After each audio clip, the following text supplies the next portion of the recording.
ಪೊಲೀಸರಿಗೆ ಇರುವಂತಹ ಪ್ರಶ್ನೆ, ರೇಣುಕಾಸ್ವಾಮಿ ಉಪಯೋಗಿಸ್ತಾ ಇದ್ದಂಥ ಮೊಬೈಲ್ ಎಲ್ಲಿ ಹೋಗಿರಬಹುದು? ಸುಮ್ಮನಹಳ್ಳಿ ಏನೋ ಮೋರಿ ಇದೆಯಲ್ಲ, ಇಲ್ಲೇನಾದರೂ ಎಸ್ದಿದ್ರ ಆರೋಪಿಗಳು? ದಾರಿ ಮಧ್ಯೆ ಬರ್ತಾ ಎಸ್ದಿದ್ರ? ಸಾಕಷ್ಟು ಪ್ರಶ್ನೆಗಳಿವೆ. ಕೊಲೆಯಾಗಿ 10 ದಿನ ಕಳೆದರೂ ರೇಣುಕಾಸ್ವಾಮಿ ಮೊಬೈಲ್ ಸಿಕ್ಕಿಲ್ಲ. ಜೂನ್ 8ರಂದು ಚಿತ್ರದುರ್ಗದಲ್ಲಿ ಸ್ವಿಚ್ ಆಫ್ ಆಗಿದೆ ಮೊಬೈಲ್. ಜೂನ್ 8ರ ಮಧ್ಯಾಹ್ನ ರಾಜರಾಜೇಶ್ವರಿ ನಗರದಲ್ಲಿ ಮೊಬೈಲ್ ಸ್ವಿಚ್ ಆನ್ ಆಗಿದೆ. ಜೂನ್ 8ರ ಸಂಜೆ RR ನಗರದ ಪಟ್ಟಣಗೆರೆಯಲ್ಲಿ ಮತ್ತೆ ಸ್ವಿಚ್ ಆಫ್ ಆಗಿದೆ. ಜೂನ್ 8ರ ಸಂಜೆ RR ನಗರದ ಪಟ್ಟಣಗೆರೆಯಲ್ಲಿ ಮತ್ತೆ ಸ್ವಿಚ್ ಆಫ್ ಆಗಿದೆ. ಹಾಗಾದರೆ ರೇಣುಕಾಸ್ವಾಮಿ ಮೊಬೈಲ್ ಎಲ್ಲಿ ಹೋಯಿತು? ಪ್ರಶ್ನೆ ಇದೆ. ಒಂದು ಕಡೆಯಲ್ಲಿ ಇಲ್ಲಿ ಕ್ಲಿಯರ್ ಆಗಿ ಗಮನಿಸಬೇಕಾಗುತ್ತೆ. ಚಿತ್ರದುರ್ಗದಿಂದ ರೇಣುಕಾಸ್ವಾಮಿಯನ್ನ ಕಿಡ್ನ್ಯಾಪ್ ಮಾಡಿಕೊಂಡು ಬೆಂಗಳೂರಿನ ರಾಜರಾಜೇಶ್ವರಿ ನಗರಕ್ಕೆ ಕರ್ಕೊಂಡು ಬರ್ತಾರೆ. ಜೂನ್ 8ನೇ ತಾರೀಕು ಅದು. ಆವಾಗ ರೇಣುಕಾಸ್ವಾಮಿ ಮೊಬೈಲ್ ಚಿತ್ರದುರ್ಗದಲ್ಲಿ ಸ್ವಿಚ್ ಆಫ್ ಆಗುತ್ತೆ. ಆತ ಮನೆಯವರಿಗೆ ಹೇಳಿರ್ತಾನೆ, ನನಗೆ ಹಳೆ ಸ್ನೇಹಿತರು ಸಿಕ್ಕಿದ್ದಾರೆ, ಊಟ ಮುಗಿಸ್ಕೊಂಡು ಆಮೇಲೆ ಬರ್ತೀನಿ ಅಂತೇಳಿ. ಅದಾದ ಬಳಿಕ ಆತನ ಮೊಬೈಲ್ ಸ್ವಿಚ್ ಆಫ್ ಆಗುತ್ತೆ. ಮೊದಲ ಬಾರಿ ಸ್ವಿಚ್ ಆಫ್ ಆಗಿದ್ದು ಜೂನ್ 8ನೇ ತಾರೀಕು ಚಿತ್ರದುರ್ಗದಲ್ಲಿ ಮಧ್ಯಾಹ್ನದ ಹೊತ್ತಿಗೆ. ಹಾಗೆಯೇ ಅದಾದ ಬಳಿಕ ಜೂನ್ 8ರ ಮಧ್ಯಾಹ್ನ, ಜೂನ್ 8ರ ಅದೇ ದಿವಸ ಜೂನ್ 8ರಂದು ಚಿತ್ರದುರ್ಗದಲ್ಲಿ ಮೊಬೈಲ್ ಸ್ವಿಚ್ ಆಫ್ ಆಗುತ್ತೆ. ಜೂನ್ 8ರ ಮಧ್ಯಾಹ್ನ ಬೆಂಗಳೂರಿನ ರಾಜರಾಜೇಶ್ವರಿ ನಗರದಲ್ಲಿ ಮೊಬೈಲ್ ಮತ್ತೆ ಸ್ವಿಚ್ ಆನ್ ಆಗುತ್ತೆ. ಸ್ವಿಚ್ ಆಫ್ ಆಗಿದ್ದು ಚಿತ್ರದುರ್ಗದಲ್ಲಿ, ಮತ್ತೆ ಸ್ವಿಚ್ ಆನ್ ಆಗಿದ್ದು ಬೆಂಗಳೂರಿನ ರಾಜರಾಜೇಶ್ವರಿ ನಗರದಲ್ಲಿ. ಆ ಬಳಿಕ ಏನಾಯಿತು ಅಂತ ಹೇಳಿದರೆ, ಜೂನ್ 8ರ ಸಂಜೆ ಇದೆಯಲ್ಲ, RR ನಗರದ ಪಟ್ಟಣಗೆರೆಯಲ್ಲಿ, ಆ ಪಟ್ಟಣಗೆರೆಯ ಶೆಡ್, ರೇಣುಕಾಸ್ವಾಮಿ ಕೊಲೆ ನಡೆದಂಥ ಜಾಗ, ಅಲ್ಲಿ ಮತ್ತೆ ಮೊಬೈಲ್ ಸ್ವಿಚ್ ಆಫ್ ಆಗುತ್ತೆ. ಸುಮ್ಮನಹಳ್ಳಿ ಮೋರಿಯಲ್ಲಿ ಪೊಲೀಸರು ಹುಡುಕಾಟವನ್ನು ನಡೆಸಿದ್ದಾರೆ ಅಂತ ಹೇಳಿದರೆ ಗಮನಿಸ್ತಾ ಇರ್ಬೋದು ಒಂದು ಕಡೆಯಲ್ಲಿ. ಹಾಗೆಯೇ ಸುಮ್ಮನಹಳ್ಳಿ ಮೋರಿಯಲ್ಲಿ ಮೊಬೈಲ್ ಎಸೆದಿದ್ದಾರಾ ಹಾಗಾದರೆ ಗ್ಯಾಂಗ್? ಪ್ರಶ್ನೆ ಇದೆ. ಸಾಕ್ಷ್ಯ ನಾಶ ಮಾಡಿದಂಥ ಸ್ಥಳದಲ್ಲಿ ಪೊಲೀಸರು ಮಹಜರನ್ನು ಮಾಡಿದ್ದಾರೆ. ಶವ ಎಸೆದಿದ್ದಂಥ ಸ್ಥಳದಲ್ಲಿ ಮೊಬೈಲ್ಗಾಗಿ ಹುಡುಕಾಟವನ್ನು ನಡೆಸಿದ್ದಾರೆ. ಆರೋಪಿ ಪ್ರದೋಷ್ ಮೊಬೈಲ್ ಎಸೆದಿದ್ದಾಗಿ ಹೇಳಿದ್ದಾನೆ. ರೇಣುಕಾಸ್ವಾಮಿಯ ಮೊಬೈಲನ್ನು ಸುಮ್ಮನಹಳ್ಳಿ ಮೋರಿಗೆ ಎಸೆದಿದ್ದಾಗಿ ಇಲ್ಲಿ ಆರೋಪಿ ಹೇಳಿಕೆಯನ್ನು ಕೊಟ್ಟಿದ್ದಾರೆ.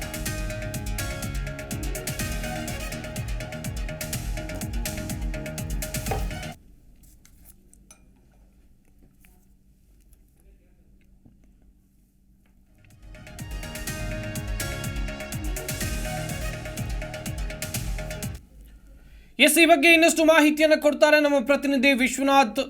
ಅನ್ನಪೂರ್ಣೇಶ್ವರಿ ನಗರ ಪೊಲೀಸ್ ಠಾಣೆ ಮುಂಭಾಗದಿಂದ ನೇರ ಸಂಪರ್ಕದಲ್ಲಿ ಜಾಯ್ನ್ ಆಗ್ತಾ ಇದ್ದಾರೆ. ವಿಶ್ವನಾಥ್, ಇಲ್ಲಿ ಒಂದು ಪ್ರಶ್ನೆ ಅಂತೂ ಸಹಜವಾಗೇ ಇದೆ. ಚಿತ್ರದುರ್ಗದಲ್ಲಿ ಸ್ವಿಚ್ ಆಫ್ ಆದಂಥ ರೇಣುಕಾಸ್ವಾಮಿ ಅವರ ಮೊಬೈಲ್ ಎಲ್ಲಿ ಹೋಯಿತು ಆ ಬಳಿಕ ಎನ್ನುವಂಥದ್ದಾಗಿ ಸಾಕಷ್ಟು ಹುಡುಕಾಟವನ್ನು ಪೊಲೀಸರು ನಡೆಸ್ತಾ ಇದ್ರು. ಸಿಕ್ತಾ ಕೊನೆಗೂ ರೇಣುಕಾಸ್ವಾಮಿ ಮೊಬೈಲ್?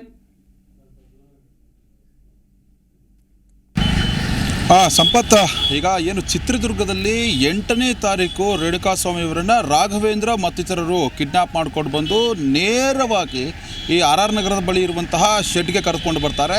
ಶೆಡ್ಗೆ ಕರೆದುಕೊಂಡು ಬಂದಂತಹ ಸಂದರ್ಭದಲ್ಲಿ ಮೊಬೈಲ್ ಅಲ್ಲೇ ಆನ್ ಕೂಡ ಆಗುತ್ತೆ. ಆನ್ ಆದಂತಹ ಸಂದರ್ಭದಲ್ಲಿ ಮತ್ತೆ ಕೆಲವೇ ಕ್ಷಣಗಳಲ್ಲಿ ಮೊಬೈಲ್ ಕೂಡ ಸ್ವಿಚ್ ಆಫ್ ಆಗುತ್ತೆ. ಅದಾಗಿ ಒಂದು 6:30ರ ಸುಮಾರಿಗೆ ರೇಣುಕಾಸ್ವಾಮಿಯನ್ನು ಬರ್ಬರವಾಗಿ ಹತ್ಯೆ ಕೂಡ ಮಾಡಲಾಗಿರುತ್ತೆ. ಈ ಸಂದರ್ಭದಲ್ಲಿ ಮೊಬೈಲ್ ಆವಾಗಲೂ ಕೂಡ ಆಫ್ ಆಗಿರುತ್ತೆ. ಹೀಗಾಗಿ ಈ ಪ್ರದೋಷ್ ಅನ್ನೋ ಆರೋಪಿ ಏನಿದ್ದಾನಲ್ಲ, ಇವತ್ತು ಸ್ಥಳ ಮಹಜರಿಗೆ ಕರ್ಕೊಂಡು ಹೋಗಿದ್ದಾರಲ್ಲ, ಆ ಆರೋಪಿ ದರ್ಶನ್ ಅವ್ರಿಗೂ ಕೂಡ ನಿಕಟ ಸಂಪರ್ಕದಲ್ಲಿರ್ತಾನೆ. ಹೀಗಾಗಿ ದರ್ಶನ್ ಒಂದು ಕರೆಯನ್ನು ಮಾಡ್ತಾರೆ ಪ್ರದೋಷ್ಗೆ ಕರೆಯನ್ನು ಮಾಡಿ 30 ಲಕ್ಷ ರೂಪಾಯಿ ಲಿಕ್ವಿಡ್ ಹಣವನ್ನು ಕೂಡ ಕೊಟ್ಟಿರ್ತಾರೆ. ಮತ್ತು ಆರೋಪಿಗಳ ಜೊತೆ ಸೇರಿಕೊಂಡು ಪ್ರದೋಷ್ ಈ ಡೆಡ್ ಬಾಡಿಯನ್ನು ಬೇರೊಂದು ಸ್ಥಳಕ್ಕೆ, ಅಂತಂದರೆ RR ನಗರ ಪೊಲೀಸ್ ಠಾಣಾ ವ್ಯಾಪ್ತಿಯಿಂದ ನೇರವಾಗಿ ತೊಗೊಂಡು ಬಂದಿದ್ದು ಕಾಮಾಕ್ಷಿಪಾಳ್ಯದ ಮೋರಿ ಬಳಿ. ಆ ಕಾಮಾಕ್ಷಿಪಾಳ್ಯ ಲಿಮಿಟ್ಸ್ನಲ್ಲಿರುವಂತಹ ಸತ್ವ ಅಪಾರ್ಟ್ಮೆಂಟ್ ಬಳಿ ಇರುವಂತಹ ಒಂದು ಮೋರಿಯ ಬಳಿ ಮೃತದೇಹವನ್ನು ಕೂಡ ಬಿಸಾಡ್ತಾರೆ ಆರೋಪಿಗಳು. ಅದಾದ ಮೇಲೆ ಒಂದು ಸ್ವಿಚ್ ಆಫ್ ಆಗಿರುವಂತಹ ಮೊಬೈಲ್ ಏನಿದೆ ರೇಣುಕಾಸ್ವಾಮಿಯದು, ಅದನ್ನು ಕೂಡ ಮೋರಿಯಲ್ಲಿ ಬಿಸಾಡಿರುವಂಥದ್ದು. ಮತ್ತೊಬ್ಬ ಆರೋಪಿಯ ಮೊಬೈಲನ್ನು ಕೂಡ ಮೋರಿಯಲ್ಲಿ ಬಿಸಾಡಿರ್ತಾರೆ. ಹೀಗಾಗಿ ಆ ಒಂದು ಟೆಕ್ನಿಕಲ್ ಎವಿಡೆನ್ಸ್ಗಳ ಆಧಾರದ ಮೇಲೆ, ಟವರ್ ಡಂಪ್ ಆಧಾರದ ಮೇಲೆ ತನಿಖೆಯನ್ನು ನಡೆಸಿದಂತಹ ಸಂದರ್ಭದಲ್ಲಿ ರೇಣುಕಾಸ್ವಾಮಿ ಮೊಬೈಲ್ ಇದೇ ಒಂದು ಮೋರಿಯಲ್ಲಿ ಬಿದ್ದಿದೆ ಅನ್ನೋದು ಕೂಡ ಗೊತ್ತಾಗುತ್ತೆ ಲೊಕೇಶನ್ ಆಧಾರದ ಮೇಲೆ. ಈಗ ಸದ್ಯಕ್ಕೆ ರೇಣುಕಾಸ್ವಾಮಿ ಮೊಬೈಲ್ ಮತ್ತು ಮತ್ತೊಬ್ಬ ಆರೋಪಿ ಮೊಬೈಲ್ ಏನಿಲ್ಲಿ ಎಸೆದಿದ್ದಾರಲ್ಲ, ಈ ಹಿನ್ನೆಲೆಯಲ್ಲಿ ಪ್ರದೋಷ್ ಒಂದು ಹೇಳಿಕೆಯನ್ನು ಕೊಟ್ಟಿರ್ತಾರೆ. ಇದೇ ಒಂದು ಜಾಗದಲ್ಲಿ ನಾವು ಮೊಬೈಲನ್ನು ಎಸೆದಿದ್ವಿ ಅಂತ. ಹೀಗಾಗಿ ಇವತ್ತು ಸ್ಥಳ ಮಹಜರು ಕಾರ್ಯವನ್ನು ಮಾಡೋದಕ್ಕೆ, ಮೊಬೈಲನ್ನು ಹುಡುಕಾಟವನ್ನು ಮಾಡೋದಕ್ಕೆ ಪೊಲೀಸರು ಪ್ರದೋಷನನ್ನು ಸ್ಥಳಕ್ಕೆ ಕರೆದುಕೊಂಡು ಹೋಗ್ತಾರೆ.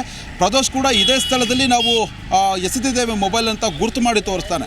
ಈ ಸಂದರ್ಭದಲ್ಲಿ BBMP ಏನು ಕೆಲಸ ಮಾಡ್ತಾರೆ ಸಿಬ್ಬಂದಿ, ಅವರೆಲ್ಲರೂ ಕೂಡ ಈಗಾಗಲೇ ಬಂದಿರ್ತಾರೆ. ಪೌರ ಕಾರ್ಮಿಕರು, BBMP ಪೌರ ಕಾರ್ಮಿಕರು ಬಂದು ಹ್ಯಾಂಡ್ ಗ್ಲೌಸನ್ನು ಹಾಕ್ಕೊಂಡು ಈ ಒಂದು ಮೋರಿಯಲ್ಲಿ ಇಳಿದು ಆ ಒಂದು ಮೊಬೈಲನ್ನು ಹುಡುಕಾಟದಲ್ಲೂ ಕೂಡ ತೊಡಗ್ತಾರೆ. ಸತತವಾಗಿ 1 ಗಂಟೆಗೂ ಹೆಚ್ಚು ಕಾಲ ಮೊಬೈಲನ್ನು ಹುಡುಕುವಂತಹ ಕೆಲಸ ಆಗುತ್ತೆ. ಆದರೆ ಯಾವುದೇ ರೀತಿಯಲ್ಲೂ ಕೂಡ ಮೊಬೈಲ್ ಸಿಗೋದೇ ಇಲ್ಲ.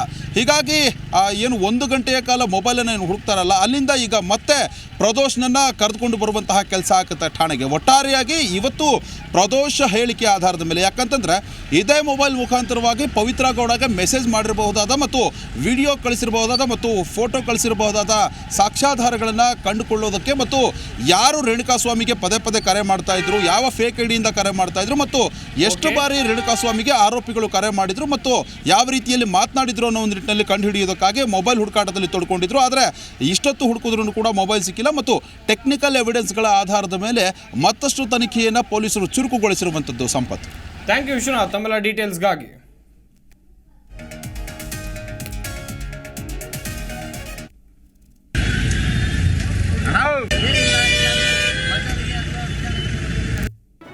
ಜಿ ಕನ್ನಡ ನ್ಯೂಸ್ ಈಗ ನಿಮ್ಮ ಮನೆಯಲ್ಲೇ ನೋಡಿ. ಎಲ್ಲ ಕೇಬಲ್ಗಳಲ್ಲಿ ಈಗ ಲಭ್ಯ. Sun Direct 292, Jio TV 1334, U Digital 162, City Cable 51, GTPL 17, Abhishek Cables 821, Rockline telecommunication 51, Shri Basaveshwara number 60, Vinayaka Digital number 53, In Digital number 896ರಲ್ಲಿ. ನಿಮ್ಮಿಸ್ತದ ಜಿ ಕನ್ನಡ ನ್ಯೂಸ್ ನೋಡಿ ಆನಂದಿಸಿ.